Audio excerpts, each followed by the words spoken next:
Hey, this is Tegan, one of the hosts of Beauties and Headcanons. Thanks for listening to the following broadcast here on Public House Media.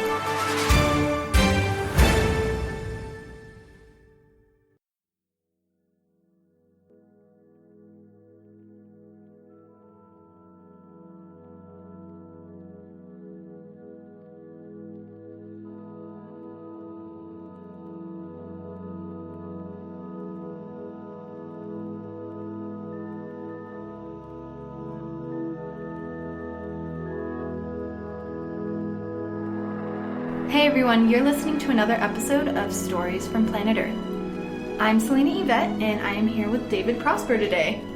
Woo-hoo. Thank you so much for sitting down with me and just chatting a little bit. Thank you for having me. Yeah. So, just jumping right in, give us like a Cliff Notes version of who you are. Who am I? Yeah. Wow. That's such a deep question. It can be as deep or as shallow as you want it to be. Okay. So first and foremost, I'm a child of God. And I'm love, I'm joy, I'm peace. And I'm chosen. So that's who I am. And what I do, I get to change lives every single day by impacting the youth, by impacting the people in a positive way that I get to serve on our team. So that's who I am and what I do, transform lives and a child of God. Awesome. Where are you from originally? Originally, I'm from Fort Lauderdale, Florida. Okay, so did you live there your whole life before you came to Colorado? Well, I lived there to about 17 years old. Then I got an athletic scholarship to St. Norbert College. And I went there to run track, play football, and I spent 7 years there. And then eventually I moved back home, back to Florida for about a year, met my wife, and then we moved to Colorado Springs. Nice. Yeah. That's awesome. What was it like being a college athlete? I've heard that's really stressful, trying to balance like the workload of school with the workload of being an athlete. I would say for the most part, it had its challenges. Like I remember when we went and played overseas in Ireland for about 2 weeks, and we got back and the professors weren't lenient with us, and we still had the same amount of level of work that everybody had, but we didn't get any breaks. So that was a little of a challenge, but I've always been a leader. I haven't been the best leader in the past because I would have a lot of my BC days before Christ. I would have a lot of the cheerleaders and the dance team people. I would have them do my work. I'm not condoning it, I'm just sharing. They would do a lot of my work, and I would get like your schoolwork? My schoolwork. Oh, wow. Every work that... and I did well in school, but I was always a leader, so that wasn't a challenge for me. It was a challenge for a lot of my friends. Gotcha. Speaking of challenges, why don't we talk a little bit about challenges you faced and how you overcame them? Wow. Where do we start? Like, I feel like my entire life was a challenge. Growing up, seeing domestic violence in our home, like it was a tradition, which was actually not the best thing. And I remember at 6 years old, I was in Florida, and then the next minute I was in a different country. I was in Haiti at 6, and my brother was 8 at the time. And we didn't know anybody. We just got uprooted and sent overseas. And it was a crazy experience because I didn't know what was going on. And we lived in Haiti for about 6 months to a year, give or take. And when I came back home, I didn't actually recognize my mom. Forgot how she looked, forgot how she sounded. And I grew up speaking English here, and then when I went to Haiti, I had to learn Creole and French. So I learned a new language. When I came back to America, I couldn't speak English at all. So I had to relearn English. So now English is actually my second language. So that was an early challenge. I would say another challenge recently, when my mom passed about 4 years ago, that was hard. It was hard on everyone. And to read her eulogy and to find a way to honor her was one of the biggest challenges. But I think what we're doing now with the school, with the youth, is honoring her memory.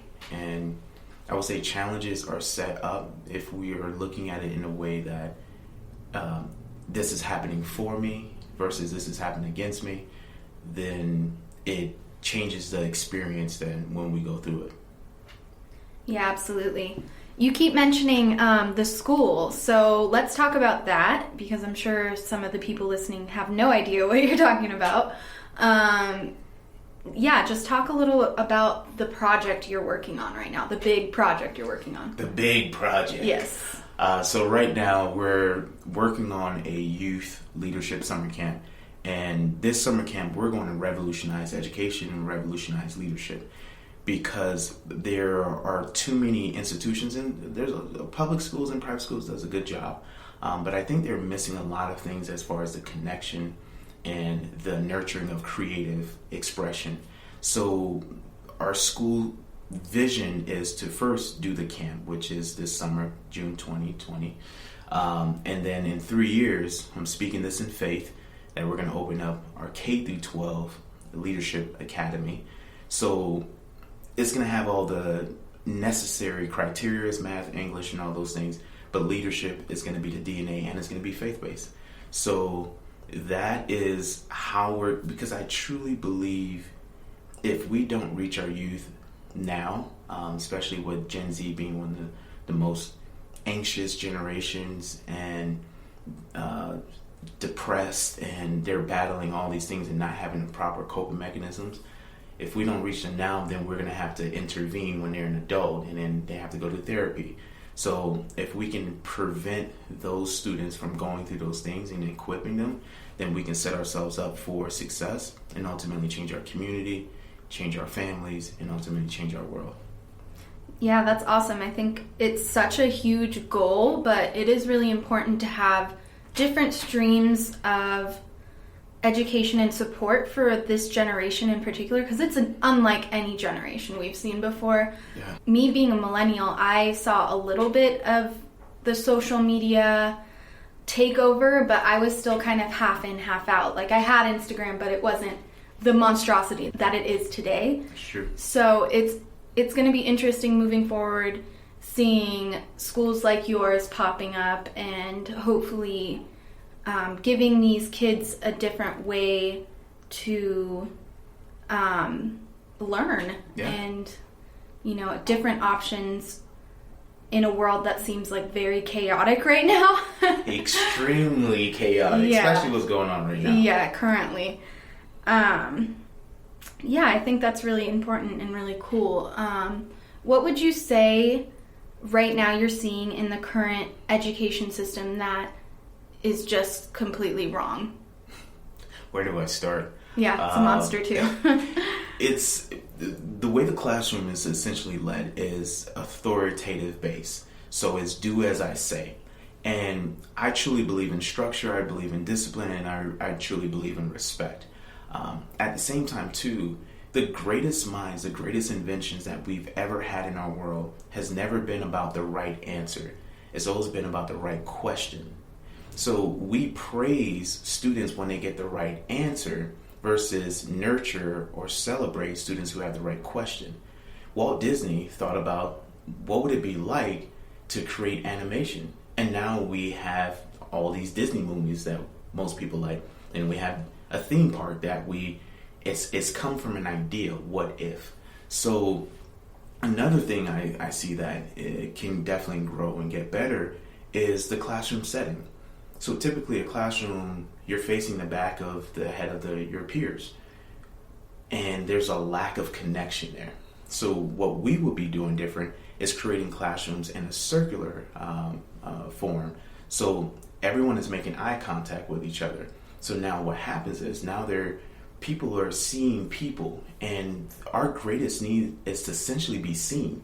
And that is why social media, we're posting pictures. That's why we're writing updates, because we want to be seen and heard and understood by somebody. Mm-hmm. And when we don't get that experience, then we feel small.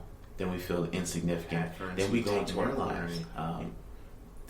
Death is better than what they're experiencing. So if we're going to reduce the bullying, reduce the suicide, reduce the depression, all those things, let's connect the students together. So another thing is teachers are teaching the class, right? And the school system was essentially developed for manufactured work. So, you go to school and you do some job that is no longer relevant in the 21st century. But now, what we will be doing is essentially having the students lead the classroom and the teachers facilitating the classroom. So the students would do their research, they would do their studying, and then now they would teach the lesson. So what changes for them is now they become empowered versus disempowered. Now they're able to research a topic versus just be told this topic is important. Now they have an understanding, and they'll be using the creative side of their mind, the critical thinking side of their mind, that will be transferable in all areas of their lives. Okay, yeah, that sounds kind of like Socratic seminar style. I remember we used to kind of use that a bit in school. Like it would be a once every 2 weeks thing where we would sit in a circle and we would talk and discuss. And those were always my favorite days because it's really cool getting to actually have deeper discussions about the topics we're learning, because then it soaks in a little better, I think. Yes. So I think that's a really cool concept to have a full curriculum built around that. That's really interesting, and I'd like to see what that looks like, because that's definitely something I would have liked as a youth. Yes, and we're going to take it a step further too. The goal is, right, we learn two ways. Well, we have multiple ways of learning: kinesthetic, audio, and visual. And what we're going to do, what I found when I was once told that I was dumb as a kid and I couldn't learn, was that I learned through experiences. And if you have any experience of your life, there's people who've dealt with trauma, there's people who've gotten married, there's all these experiences in our lives. We would never forget that.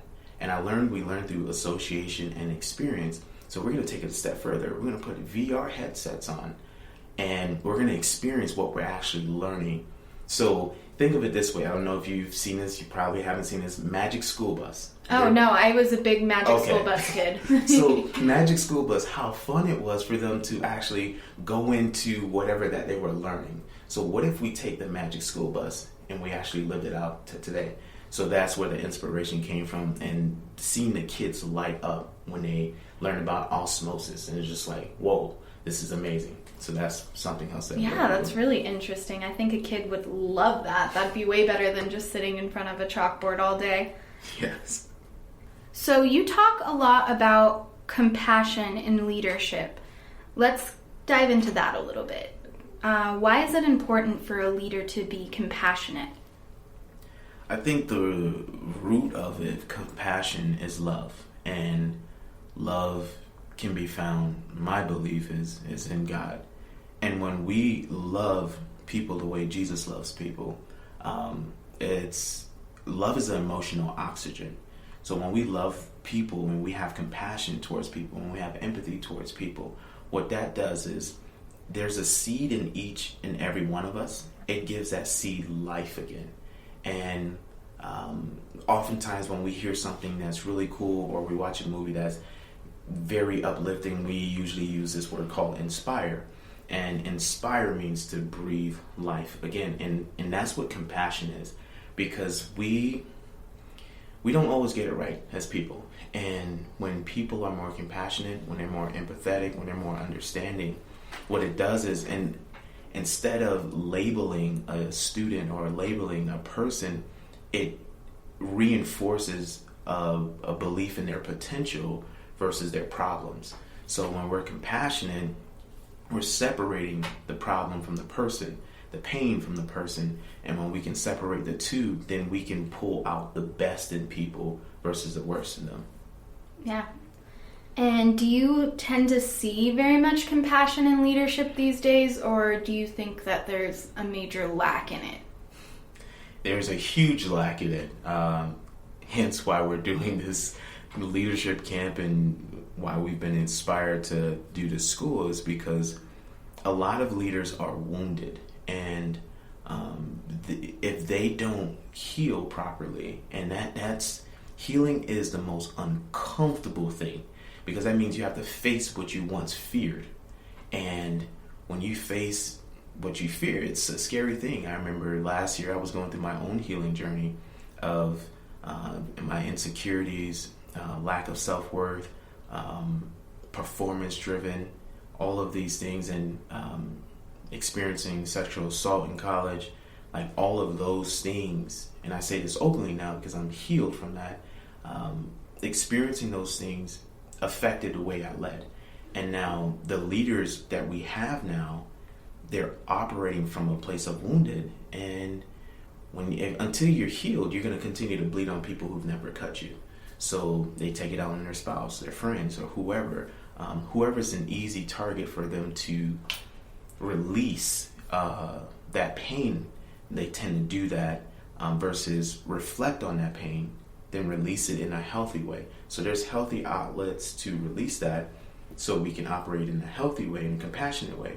And there's unhealthy way, and then we're less compassionate, we're more irritated, where you don't have self-control, and what eventually that does, it becomes a trickle-down effect, and now we experience generational trauma versus generational healing. Mm-hmm.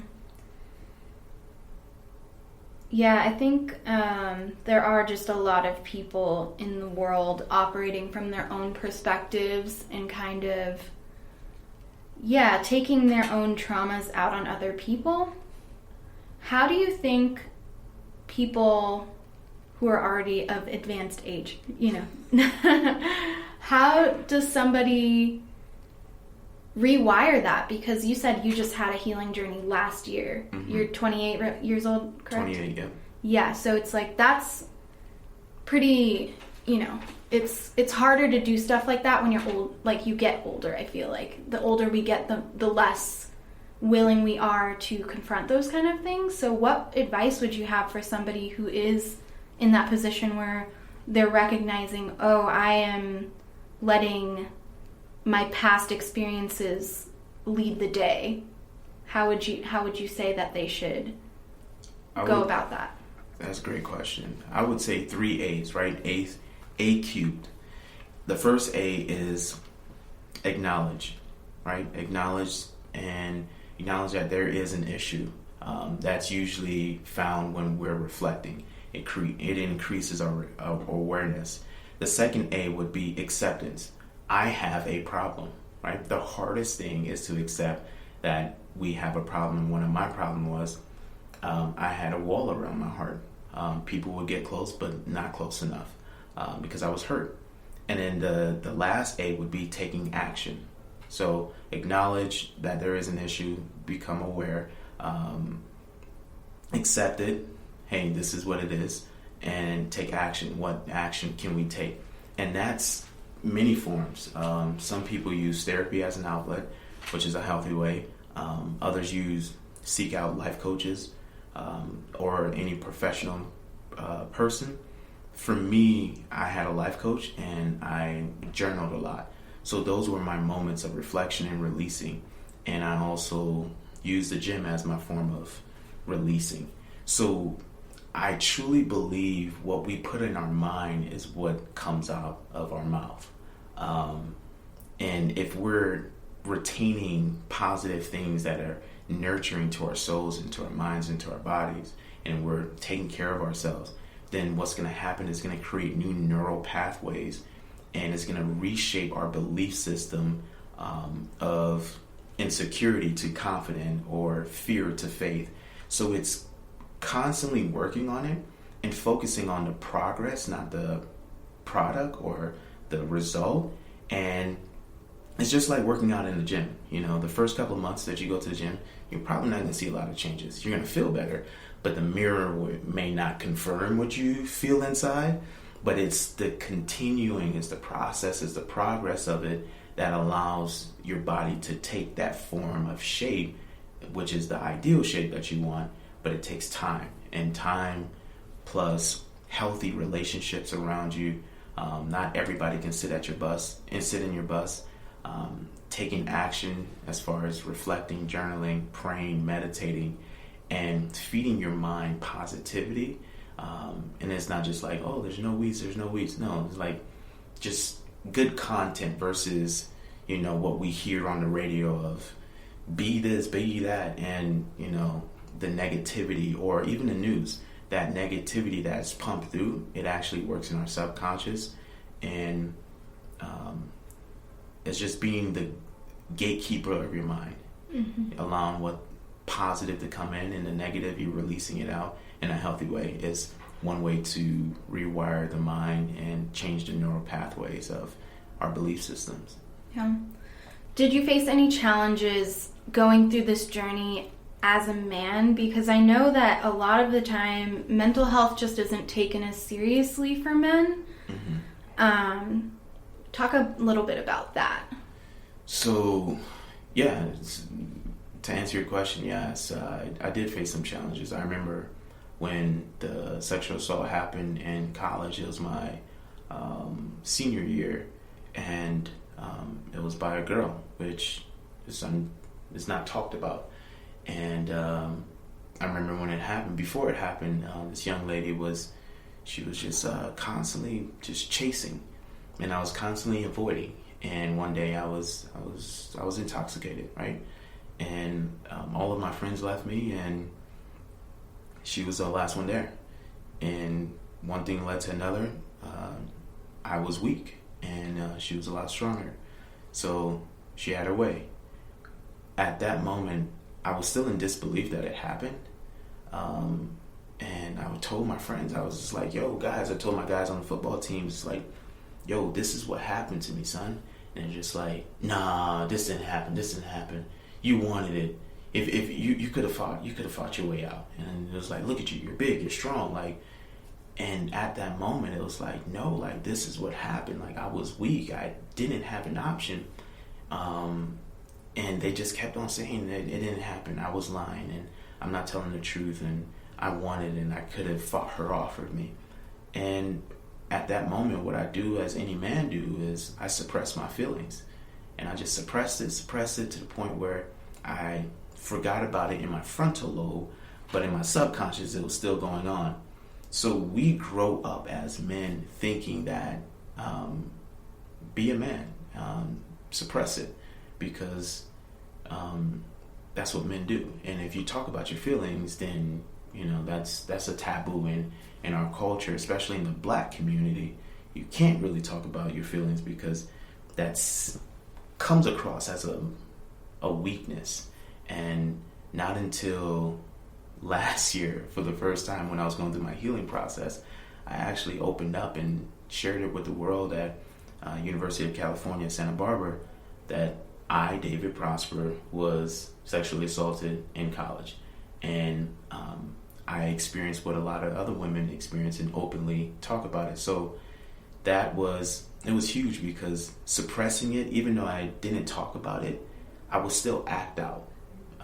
And I would still be enraged about what happened, and no one knew why I was so enraged. And then I would take it on the players, because football is an aggressive sport.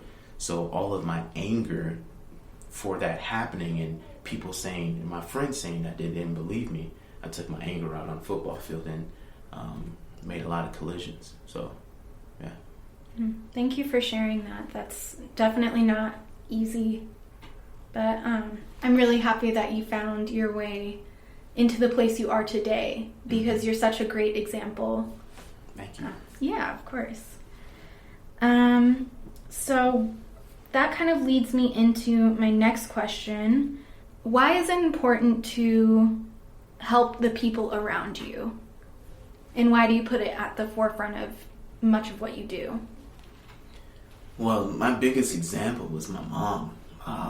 I would see her just selflessly just serving people, and to the point where I'm just like, Mom, like, we ain't got no food. What you out here doing trying to give everybody else food? Like, we need to keep it for ourselves. And she would just serve. And what happened when we were in a time of need and my mom lost her job and we were getting evicted, people came to our house.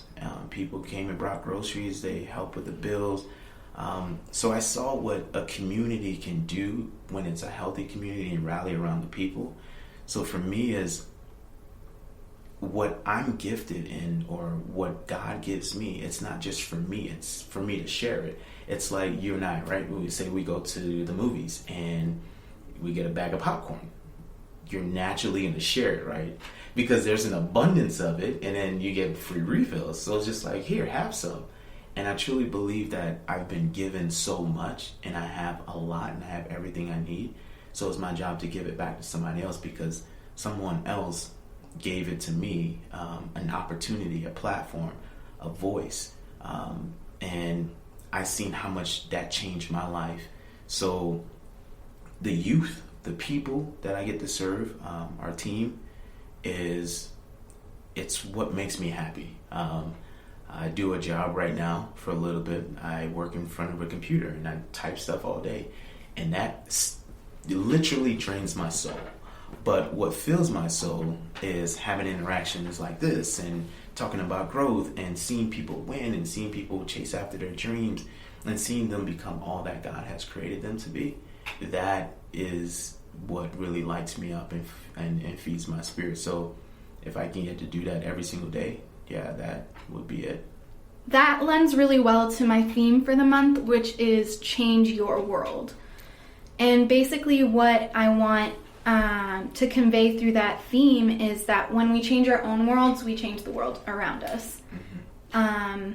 What do you think is the best example of how you've changed your world in order to change the world around you? Wow. Change my world. Well, before we can change anything, we have to change ourselves. And I'm a student of leadership and a student of why people do what they do. And I told this to Audrey the other day, and I want to become a leadership scientist. Not a leadership expert, not a strategist, a scientist, because I'm constantly curious about why people do what they do and how to get people from point A to point B. So if I can get myself from point A to point B, I can help somebody else get from point A to point B. So how I actually did it, right? Some real-time examples. Was first pursuing this podcast world. I have a show, I'm going to give a little plug, the Leadership Revolution. Go check it out. And pursuing that has given me the confidence and the inspiration to help other people like yourself. You started this podcast, and so you're changing the world in your way. And I think that's a beautiful thing. And Audrey, helping her with her business and allowing her to impact the women that she's impacting. I work in the back end. No one gets to see me, and I don't need the praise, because I truly believe leadership should not be heard. It should be felt. Leadership should not be only heard and seen, but felt. Let me clarify that. When we can feel somebody's leadership, it's the leadership of my mom. Like, you've never met my mom. No one else will ever meet her. But everyone who interacts with me will feel my mom because of her leadership. So helping them and in our two younger ones, Malachi and Malik, seeing them grow and evolve into all that they can be, and they're still young, that is, I know when I plant those seeds of positivity and I nurture those seeds, then one day it's going to give life and it's going to bear fruit. And now other people are going to pick those fruits and like, oh, this is good. And another thing, the team that we have at Shepard Revolution, there's a lot of people who wanted to do something like this, do a youth camp, be involved in education, but no one knew how to do it or had, excuse my French, but the balls to do it and say, yeah, we're going to do this. And you're like, how? I don't know. God's going to figure it out. Let's just keep on moving forward.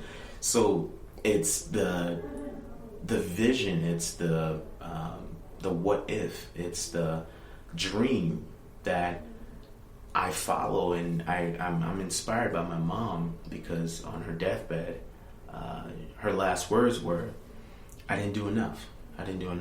And she was 55.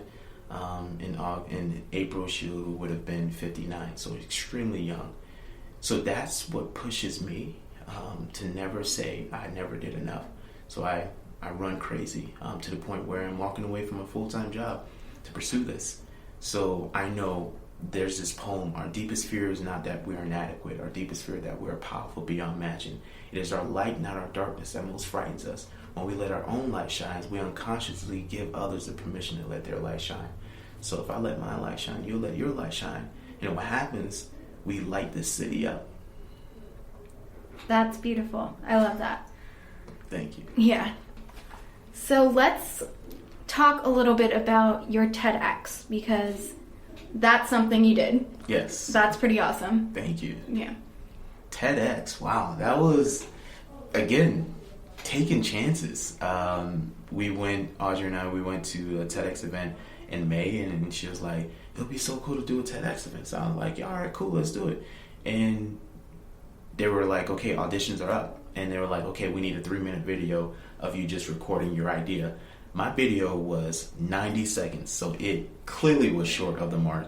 And then we had to do another audition. And I'm reading everything, by the way, on like this teleprompter. And they think I actually memorized all that stuff. No, I didn't have a speech ready for them yet. And it was like, okay, you're accepted. I was like, hold on, time out. What? Wait, I wasn't prepared for this. And I had to create a speech. And leading up to it, I had so many people touch my speech. And the people who saw me on the stage saw David Prosper, but there were so many other people that touched it. And there was so many people that encouraged me. So it wasn't a speech for me, it was a speech for all of us. And I happened to be on that stage. And I remember the Friday before the event, we had rehearsal. And I'm looking at the red dot. I've been rehearsing, I've been watching all these speeches. And as a little kid, I grew up on TED. And I was like, man, it would be cool to one day talk on that stage. So I look at the dot, and I get on the dot, and I freeze. I remember my first 3 lines, and I remember my last 3 lines, and I walk off the stage, and I was like, tomorrow's going to be horrible. So I was like, and everybody was like, you've rehearsed, you've done well in rehearsal, but you tanked on the final rehearsal because the lights were on me. I was looking at myself on the other camera. Feels real. It was like, oh my gosh. And then that thing came back of self-worth, right? I don't belong here, and I'm not good enough. And all of those thoughts came back in my head. And my wife, she does a phenomenal job of encouraging me. So the day of, I get there, and I'm gonna be honest, right? I believe in being open, honest, transparent. I took a shot of gin. I didn't feel it. And I was like, man, I'm still nervous. So I told my wife, I was like, I need another shot. So I took 2 shots. And then I was like, okay, I'm ready. Oh, my nerves are gone. Got on the stage and was like, I'm supposed to be here. And I got to share my story. And there was a moment in the speech, if you ever see this, you'll see my eyes blink like this. The listeners can't hear it, but if you see the TEDx video, that's when the alcohol had actually hit me. I'm like, oh, here we go. And it was an amazing experience to share my story and share God in it as well, because TEDx told me I can't talk about my faith. So I had to become more of a poet about it and be more colorful. But when I got off the stage, a number of people came up to me and said, I heard a lot of God in this. I heard a lot of God in this. And I was like, wow, that's powerful. But what really made me cry was this young man named Michael. He came to me, he said, I've always been looking for a mentor, and today I think I found it. And I was like, how old are you, bro? It was like, I'm 16. I was like, I was 16 in that part of my story when I met my mentor, Harrigan, who changed my life for the positive. And I was like, bro, come here, give me a hug. And we just hugged it out, and I felt this sense of release in him. And I was like, this is why I got to speak. Not for people to hear David's voice, not for people to see his fame, his credibility. It was not about me. I was just a vessel meant to inspire just one person. And that makes it all meaningful to me. Yeah, that's awesome. That's really cool. And do you still keep in contact with Michael? No, I didn't have my business card. I was so immersed in the emotions. I should have told him Facebook me, but hopefully, Michael, if you ever hear this podcast and you're in the Colorado Springs area, David Prosper, Facebook me, Instagram me, my phone number 414-552-9598. Like, holla at me. I would love to connect back with you. Well, hopefully he connects back with you at some point. And if not, then I'm sure he gained a ton from your talk and just being there. So. Yeah, I hope. Yeah. So I just have one more question for you. Ooh, one more question. Yes. What is the best advice ever given to you?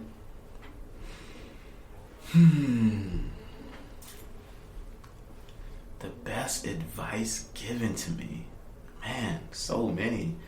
I would say Harrigan again. If you fail to plan, you plan to fail. That's been my driving force for everything. If you fail to plan, you plan to fail, and